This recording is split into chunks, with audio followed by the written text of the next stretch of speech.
po sa ating lahat. So, si Kalingap Eds ay handang gawin ang lahat.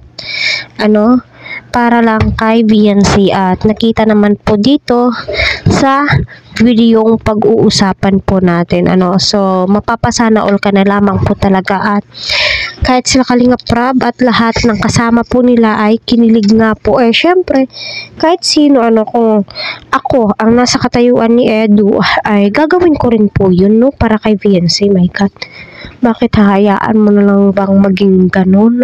Syempre, titignan po natin kung ano po yung kakalabasan, kung magiging safe ba kahit na may life vest itong si Viancy. Syempre, mas priority po nila Kalingap Rab yung kaligtasan ni Viancy at kahit sino man po sa kanilang lahat. Diba? So, hello po.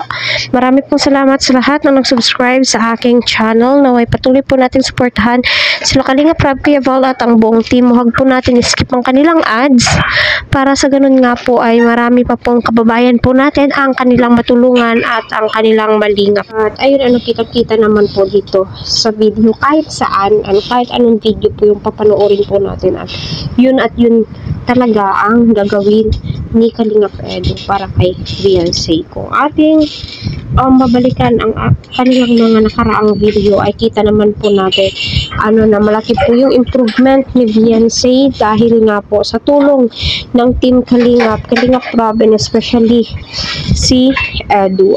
So legit na legit po talaga yung sinabi po ni Kalingap Rab noon, ang itong Kalingap serye ay para po ito sa lahat ng kanyang mga tinutulungan, sa kanyang mga beneficiary at pang-boost ng confidence. Kita naman po natin sa latest upload ni Mrs. Jack Matubang na grabe ang kulit-kulit po ni Viancy. Hindi na po talaga maitatago ang kanyang kakulitan. Diba sinabi din po ni Edu na ang ugali po ni Viancy sa totoo ay napakakulit po niya at napaka-clingy din po niya, diba?